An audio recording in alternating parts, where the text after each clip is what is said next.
This channel does not promote any violent, harmful, or illegal activities. All content provided by this channel is meant for an educational purpose only.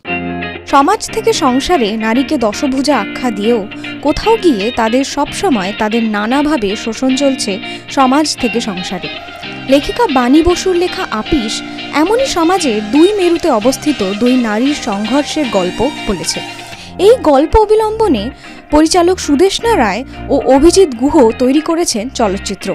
আপিস ছবিতে মুখ্য চরিত্রে অভিনয় করছেন সুদীপ্তা চক্রবর্তী ও সন্দীপ্তা সেন।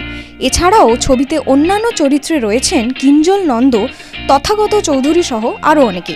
এই ছবির মুখ্য অভিনেত্রী সন্দীপ্তা ও সুদীপ্তা চরিত্র নিয়ে কথা বলতে গিয়ে শেয়ার করলেন নিজেদের কিছু জীবনের টুকরো উপলব্ধি। বাড়ি থেকে যদি ধরি, মা বাবা থেকে ধরি, বাবা ভীষণভাবে বাড়ির কাজে হেল্প করেন, ভীষণভাবে আর কি। হ্যাঁ, এবং আমার যে বাড়ি সেখানে যদি তুমি দেখো, আমাদের ডেফিনেটলি হাউস হেল্প আছেন একজন। আমাদের জয়িতার বাড়িতে যেরকম হাসি দিই, আমার বাড়িতে সেরকম মৌসুমি দিয়ে আছেন। তো তিনি মোটামুটি সকালবেলা থেকে দুপুরবেলা থেকে সব কিছুটা ম্যানেজ করে দেন। বাকি যা যা হয় আর কি, ধরো কাজ থেকে ফিরে যেটা হলো, সৌম্য আমাকে রান্নাঘরে ঢুকতে দেয় না, মানে এমনিতে। ও যদি আমার থেকে আগে চলে আসে, কাজ থেকে আগে ফেরে, ও আমার রাতের খাবারটা বানাবে, স্যালাডটা ওই বানাবে, মানে কিছুতেই আমায় করতে দেয় না, যতই ও টায়ার্ড থাকুক না কেন। সেখানে আমি বলি না আমি করবো, বলে না আমি করবো। এখানে আমাদের উল্টো হয় আর কি, কে করবে সেটা নিয়ে চলে।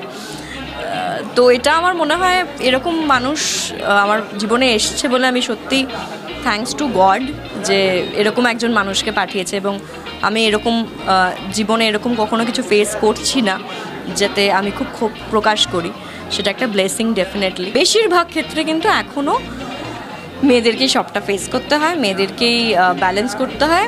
প্রবলেমটা হয়ে যায় বাচ্চা বা বাড়ির কোনো সমস্যা যদি হয়, বাড়ির বউ পারেনি করতে, ওর দ্বারা হলো না, বুঝলি, পারলো না, চাকরি ছেড়ে দাও, বিভিন্ন রকমের নেগেটিভ কথা, নেগেটিভ কমেন্ট তাকে শুনতে হয়।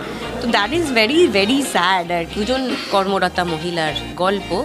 তো সন্দীপ্তার একটা অফিস আছে, আর সন্দীপ্তা যখন অফিসে যায় তখন তার বাড়িটা হলো আমার আপিস।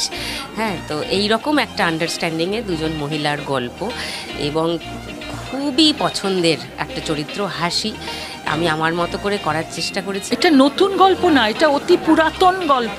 যতদিন ধরে মেয়েরা কাজ করছে ততদিন ধরে, এবং মেয়েদের কাজ 24/7।